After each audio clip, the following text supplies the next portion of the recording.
Sidhem silat mringyang jagat karana sirang tondo kawisaning bisana sono sinawung langening mila pesta maksina stantun lambang bundur jinandur tutur kadulata-tulatulat mring rabdeng maradya binar ditameng lalata mangya tekap masananing gopita tawarengging pralambang matumpa-tumpa marma panggung panggunggung sang Murwengkata Sedebyar dumadining wayang Purwa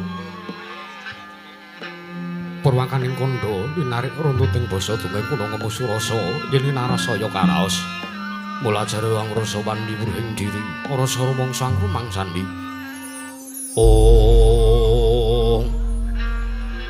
lir jalma ngilu kaca jarwe wis rakup cang carita lebet wis kagelar jroning pagelaran Yoga Jatra mriksani pagelaran Ringgit Purwa Surya Candra Tarawiyang ngartika wis kelur putrating kawasa sahari ratri pangidri bawana ora tekin dosa dhuwur kewanti temadadi pitanganing dina sasi warsi windu kang sarta abad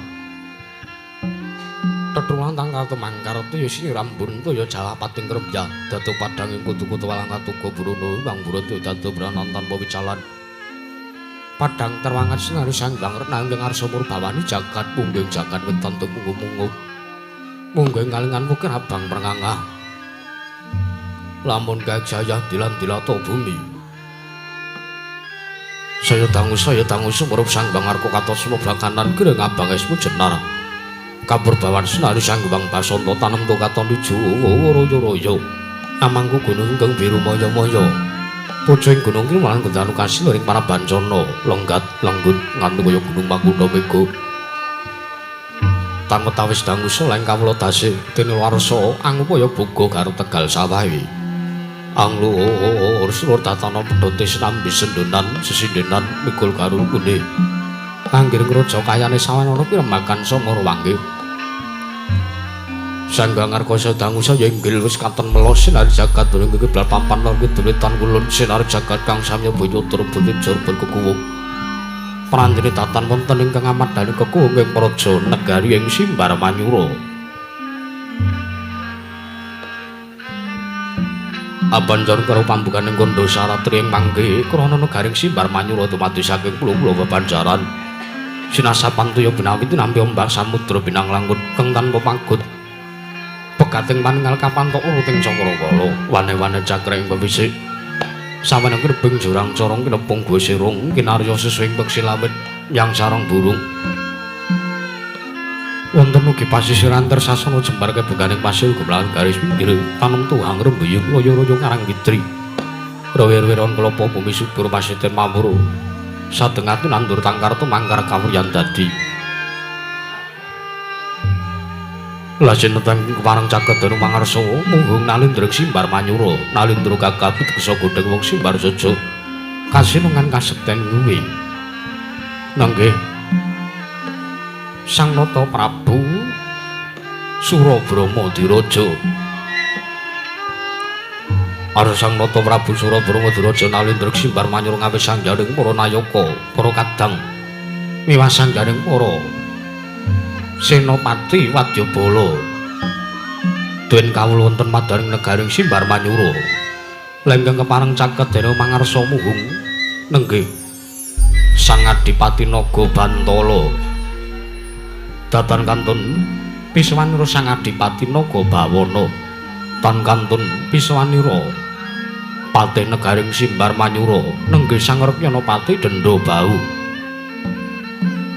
Nalika semanten Sang Nata Prabarsa paring sabda pangandika datuku manggil wijiling pandika Sang Prabu Surabramadiraja ingkang daring kababaring lesan.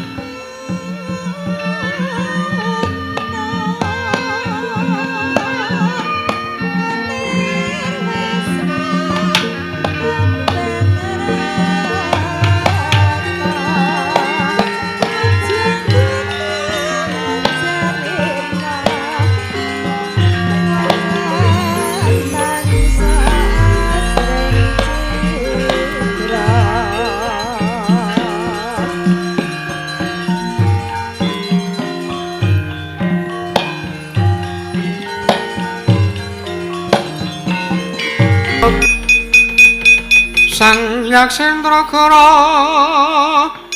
rupa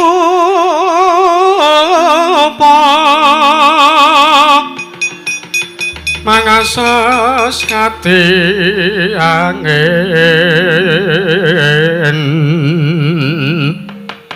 pangsempal kaprapal selo kaplesat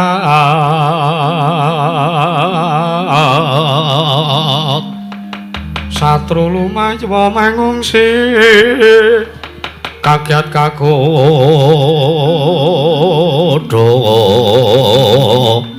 kang jaga bumi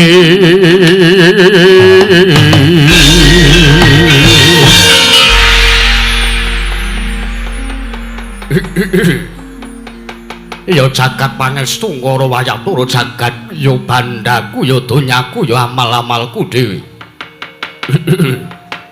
Arca manik satri ngalaming sun tinuding ing jagat Yayi Naga Bantala. Kula namit pasang Kalimantan Bitina bina ngilodoni dumawahing tawang tuwa linepat ning tolak Manukaka Prabu kepareng paduka miji dumateng piswanipun ingkang ngraying kadipaten Punaga Bantala kepareng kula nyadong dawuh timbalan padukan Jenggaka Prabu jimat sesembahan kula Kanjeng Kaka Prabu Surabramadiraja kawula nukna niki padha kanthi prayoga sartane raharja sak sowanmu wonten siadun tapi jisowan ana ngersanipun Kakang ing Simbar Manyura Yayi Naga Bantala. Kaka Prabu wareng paduka miji dumateng piswanipun ingkang rayi sowan kula tebih saking Rubeda kalih sing sambi kula cinaketna mring kajiwanan sartanipun kawidadan namung boten langkung kula ngaturaken sembah sungkem pangabekti kula kunjuk sandhap padha padukan Jenggaka Prabu Gusti kula ing Simbar Manyura Kaka Prabu Surabramadiraja ya Yayi Naga Bantala tak tampa ora liwat pangestunipun Kakang wae tampanono ya Yayi. Nono ninggi sampun sanget kepareng anggen kawula pun ditadosna jimat mugi dayanana ing kasantosan Kaka Prabu. Apa dene Yayi Naga Bawana padha kanthi raja sak pratamu? Kaka Prabu kepareng miji dumateng piswanipun ingkang rayi ing Kadipaten Punaga Bawana kepareng kula nyadong dawuh timbalan paduka Kanjeng Kaka Prabu. Sowan kula mangya wilujeng widodara sambi kula tebih saking Rubeda Kaka Prabu. Kepareng kula ngaturaken sembah sungkem pangabekti kula kunjuk ya Yayi Naga Bawana ora liwat pangestunipun Kakang wae tampanono Yayi sampun sanget anggen kawula pundi Patih Dendha Bau anggonipun ingsun miji caket denira mangarsa Patih Dendha Bau. Wah yahene wis mijek bocah ki Patih Dendha Bau. Ana dawuh apa sinuwun? Padha kanthi raharja sak pratamu Patih Dendha Bau. Kepareng Gustiku Sang Nata Sinuwun Prabu Surabramadiraja amiji kelawan sowane Patih Dendha Bau slamet tekaku sinuwun. Ora ana alangan suwiji apa aku ngaturake bektiku katura sinuwun. Ya Patih Dendha Bau. Sira atur bekti ana ngarsaning Sun ora liwat pangestu ning Sun Tampanana Pati Dendobau. Yo pagegem dadake jimat Dayanana marang kasantosane Pati Dendobau sinuwun Prabu Sura Bramadiraja. Yayi Naga Bantala, kula wonten maring adhawa padukan Kanjeng Koko Prabu.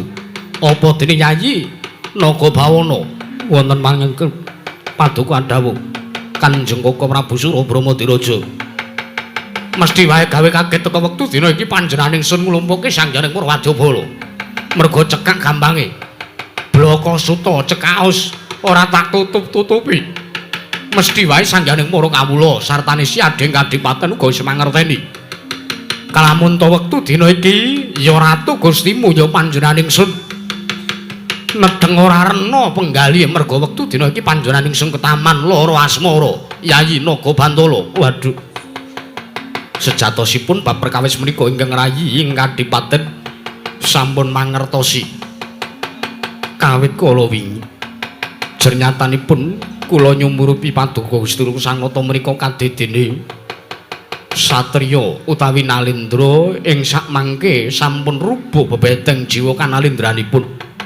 Nanging kula dereng wantun nanggen kula badhe munjata wonten kersanipun Koko Prabu Sura Bramadiraja. Menawi kula mboten kadangu babakan perkawis menika Koko Prabu. Lah gandeng saiki wis tak dangu perkara iki. Marata diaki pratelakna sartane pidhanget lho. Rungokno sing dadi aturku. Ih, parang padukan Kanjeng Koko Prabu Sura Bramadiraja kadiwaran. Wektu dina iki aku gandrung kelawan putri sangka pertapan ing Candhiatar. Atmajane Begawan Brata Sudarsana. Ya kuwi ingkang asesilih Endang Trirasa Yayi Naga Bantala. Mula kang saka kuwi gandeng ibarate wong laku tresna kuwi lelumban marang katresnan kuwi abot wong nyangga bumi. Mula yen temengku aku ngasih ora kelakon nggonku pengin boyong lawan Endang Trirasa ing pertapan Candhiatar. Luwung boyo tak entengake patiku tak entengake uripku. Aku rasa dadak susah nyawang gelaring jagat seming rembulan meneh. Yen to ora kelakon panjang kaku aku pengin dhaup kelawan Endang Trirasa Yayi Naga Bantala. Walah dalah Koko Prabu. Sewu-sewu lepat aturipun ingkang rayipun Naga Bantala kula tadah wadana. Piye Yayi? Mboten kateges kula menika badhe nyentulani rembagipun paduka Kanjeng Koko Prabu Sura Bramadiraja. Nanging kula malah estu sanget bombong tuwin kula mongkok. Tuwin kula nderek mangayu bagya sekedhi jumurung wondene sakmangke paduka Gusti kula Sang Nata ing Simbar Manyura badhe amengku suwijining wanita kinarya garwa prameswari wonten madaning kedaton negaring Simbar Manyura. Piye mungguhmu piye? Yen to panjenengan isin kepengin mengku garwa kelawan Endang Trirasa kira-kira kowe mathuk apa ora? Nggih mathuke mawon. Jernyatanipun kula menika ugi midhanget kondanging akeh sami nyebataken bilih Endang Trirasa menika bae menika putri ingkang sulistya ing warni. Menika estu kula piyambak ugi sampun nyatakaken nalika semanten jernyatanipun wonten madaning pertapan Candhiatar menika dinten sakmangke prasasat kaya dari krepung wakul binaya mangep awit kathah sangyaning para Nalendra satriya Brahmana ingkang badhe ngayonaken lawan Endang Trirasa. Pramila tinimbang mengke malah kedhisikan dumateng tiyang sanes monggo kula kantun nderek dawuh paduka. Nek munggo aku lho sinuwun Prabu Pati Dendobau ora sandadak mbok terusake nggonmu ya nggone panjenengane kepengin mengku kelawan Endang Trirasa. Jernyatane mengko mesti kalah karo wong-wong sing luwih sekti, kalah karo wong-wong sing luwih digdaya ingkang wis mapan ana ing kedaton utawa ning pertapan Candhiatar kepengin mengku garwa mboyong kelawan Endang Trirasa. Pati Dendobau ana dawuh apa sinuwun? Kowe ora usah kulino nyentulani rembuke panjenenganing Sun. Kowe iki mung patih, kowe iki mung nayaka. Aku ingkang minangka dadi Nalendra, aku duwe dawuh kepiye wae ku ming manut wae. Oh ngono ya. Ya wis mangkono mung aku mung ngari manut. Yayi Naga Bantala, kula temangan juga dawuh paduka Gusti kula Sang Nata Koko Prabu. Aja wedi kangelan. Wektu dina iki dikepyake sangganing para wadyabala sacukupe. Kinarya nderekke tindak ingsun tumuju ana ing mertapaning Candhiatar ingkang wigati kepengin mboyong kelawan ya kuwi endang Drirasa. Ngestaken dawuh Paduka Gusti kula Sang Nata. Lajeng mangkatipun ingkang rayi benjang menapa Prabu ora ketang sambung obol. Colok lintang tumuli budhal dina iki nembang wonten karing para wadyabala. Ngestaken dawuh Paduka. Kepareng ingkang rayi nyuwun pamit madal pasilan ngati-ati aja kaya bocah cilik. Yayi Adipati Naga Bantala. Yayi Patih Dendobau. Ana dawuh apa Kakang Adipati Naga Bantala? Gagi. Bendene ditabuk. Kae sing padha nggawa gaman wis sawur sing nggawa gaman. Iya. Sing padha nggawa tombak wis sawur sing nggawa tombak. Sing padha nggawa tameng wis padha awur sing padha nggawa tameng. Sing padha nggawa bedhil wis awur sing padha nggawa bedhil. Iya. Sing nggawa Magicom lho piye kae? Arep perang kok malah sangu sego barang. Iya, mengko tak kandhanane. Kae malah ana sing nggawa anggur barang. Jaluken, jaluken. Iya, mengko tak jaluke Kakang Adipati. Jaluk terus dienggo wong telu. Ora sak kesuwen ora ketang sambung obor colok lintang mangkata dina iki. Jaluk pamit bendene tabuh. Yo.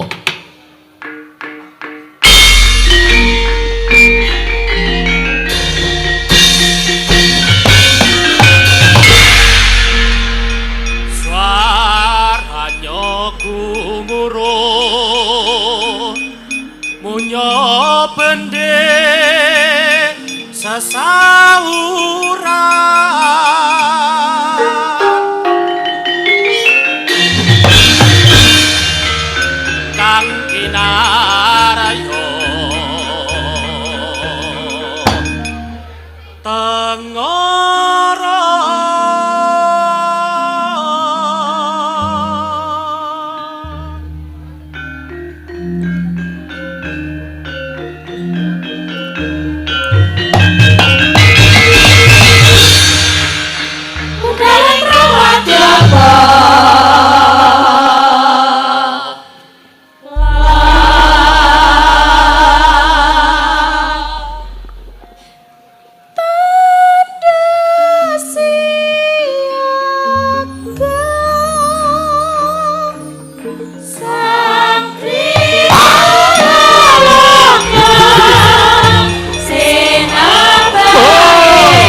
Oh ya.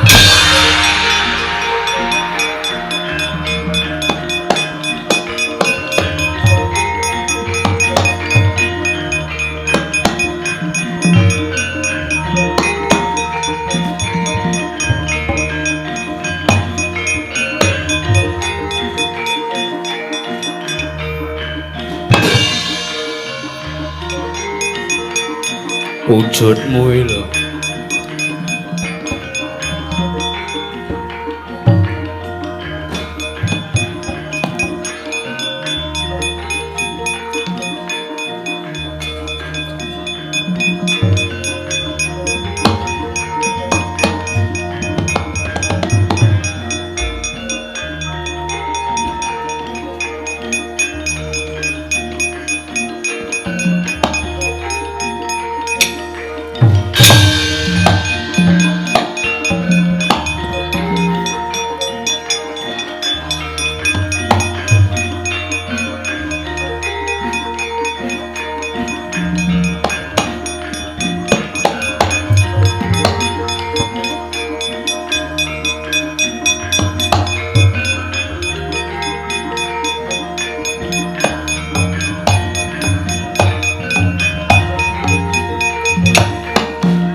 Sakura rupa sedeng nalendra yaksa lelaku kang malwaling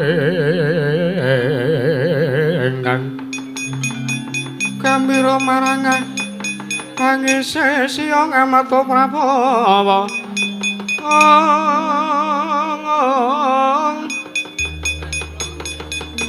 lesos prakempa kura malwalian Tetya Durbalarsa Tetya Durbalarsa sirnaning lawan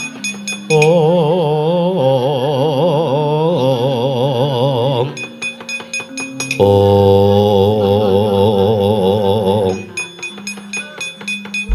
Gang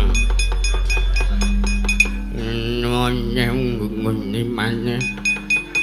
ngemang ngamin maneng minyani meneng nimbun nyineman kula menyam nyat nang nyawu Gusti Patih kula nyadong dawuh Gusti Patih paduka Gusti Patih Denda Bahu amiji dhumateng piswanipun ingkang abdi pun Dedya Kala Gendir Penjalin kula nyadong dawuh timbalan paduka Gusti Patih Gusti Patih kula nyadong dawuh timbalan paduka Gusti Patih kula pun padas gempal nyadong dawuh Gusti Patih kula pun kates jingga nyadong dawuh Gusti Patih bocah perjineman kabeh ngono nyawu kula wonten dawuh aja padha kaget wektu dina iki padha tak awe klambiku klebon kewan ana ing alun-alun negara ing Simbar Manyura aja padha kaget wektu dina iki aku nampa lokase ya dawuh Gustimu ya Sinuwun Prabu Surabramadiraja kalamunta panjenenganing Sang Nata Sinuwun Prabu Surabramadiraja gandrung kayungyun kalawan putri saka ing pertapan Candhiyatar ya kuwi Endang Triraswat majane Begawan Brata Sudarsana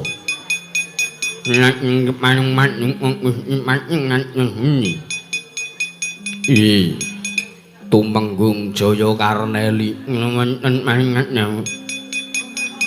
wektu dina iki ndak jaluk supaya negara kelambit berungkar kimbul gajah gelar Singobaro kabeh para wadyabala perjineman supaya laku dedemitan ngrumaja ngisartaning jampangi tindai ratu Gusti Musinuwun Prabu Surabrama Diraja ageng menawi nganten badhe wonten lampahing ageng iya ora lewat sangka iku Karneli budalna kabeh sangganing para wadyabala perjineman melok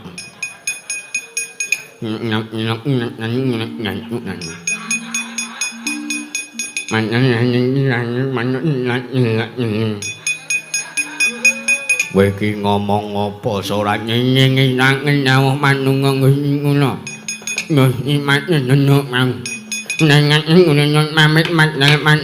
hati-hati aja kaya bocah cilik kabeh bocah perjineman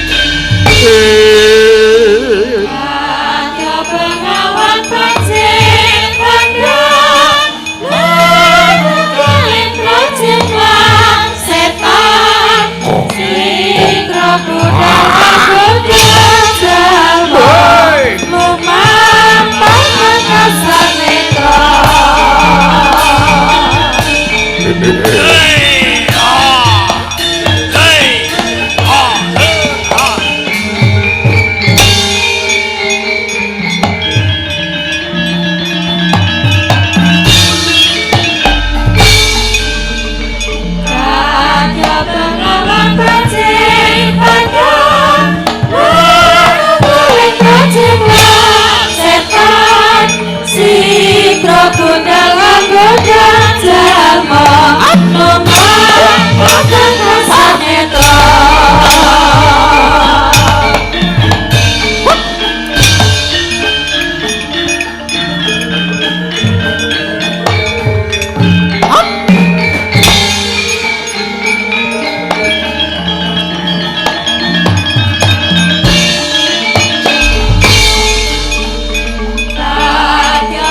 menggaleng projeman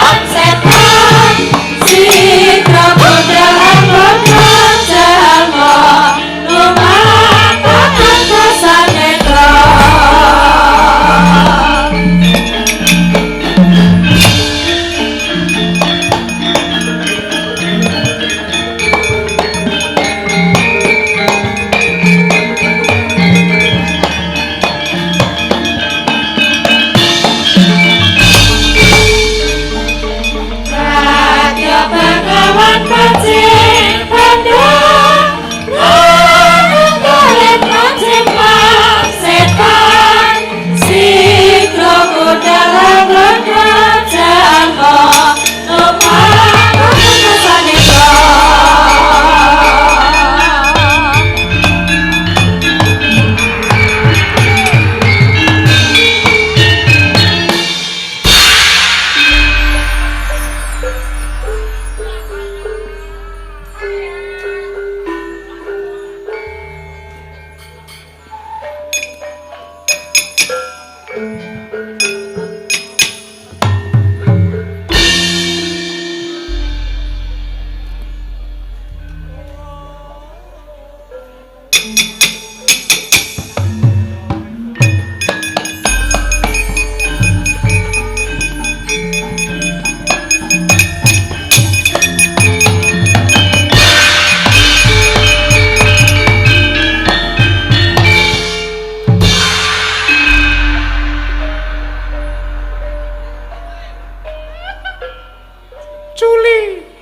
sing kok ngene kok Juli.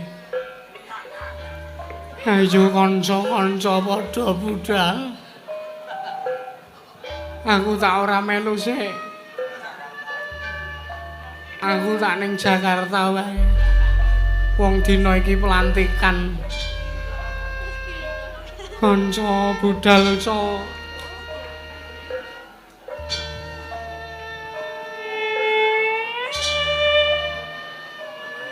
Ajiger.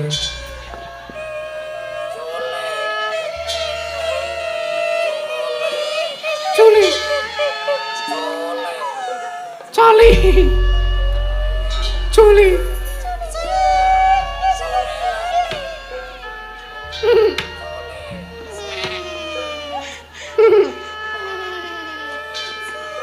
Lelepa.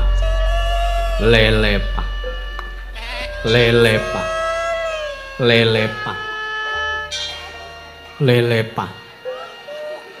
Lelepa. Wah. Nganggo biola barang.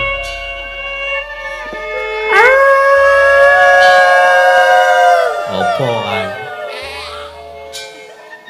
Wah. Ayo codho budal co. Ngrumaja ngelat ratu Gusti awake dhewe. Ya sinuwun Prabu Surabrama Diraja. Ingkang gandrung lawan Endang Trirasa. Ayo co budal co.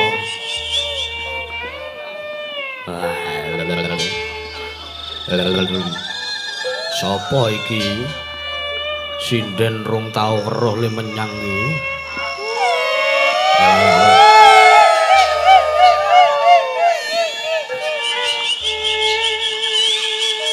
Apa kae? Mah koyo ning rumah hantu.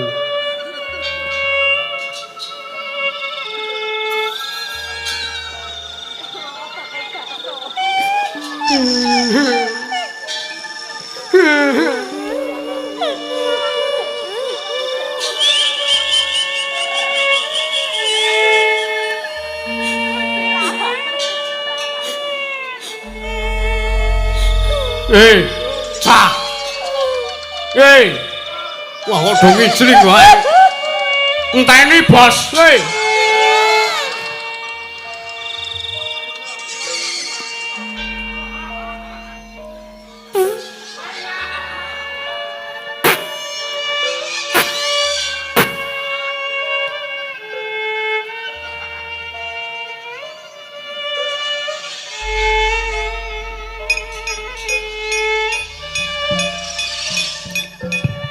joget.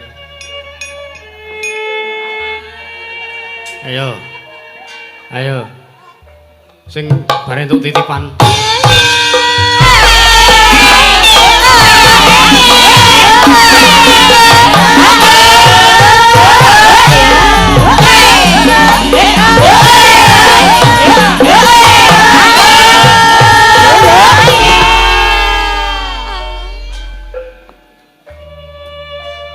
Wah, aku gak kabeh wae. Masa kok ndungan kok ora ana sing tau teko gek bareng ngono kuwi ora tau. Ndi ana sing alesan kebanan. Ndi ana sing alesan ngecat gamelan. Ndi ana sing alesan kenal pote pridil bareng. Rumasaku kok rombongan semene mbane kok ngger nampa panjakan wae lek kiyeng le nampa.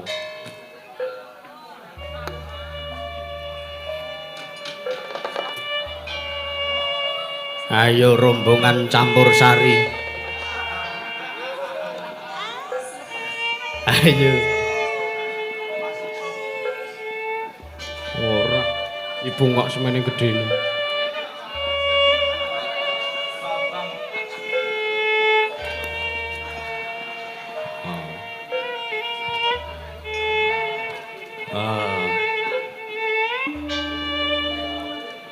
Apa kae? Apa kae?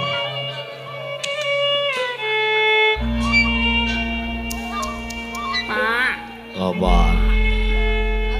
apa sing nyekel lampu ganti, Pak? Ganti. Lah sing biasane nendi? Mbuh biasane modar. Ora sah nakokke sing biasane. Wong ora tanggung jawab kok. Ayo. Ayo.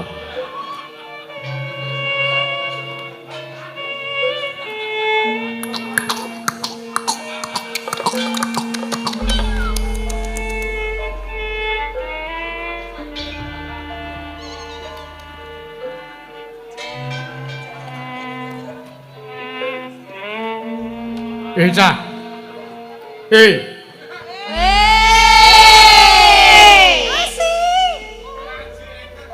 Wedian. Sinden-sinden kok do nyuwara kabeh iki bar tumben.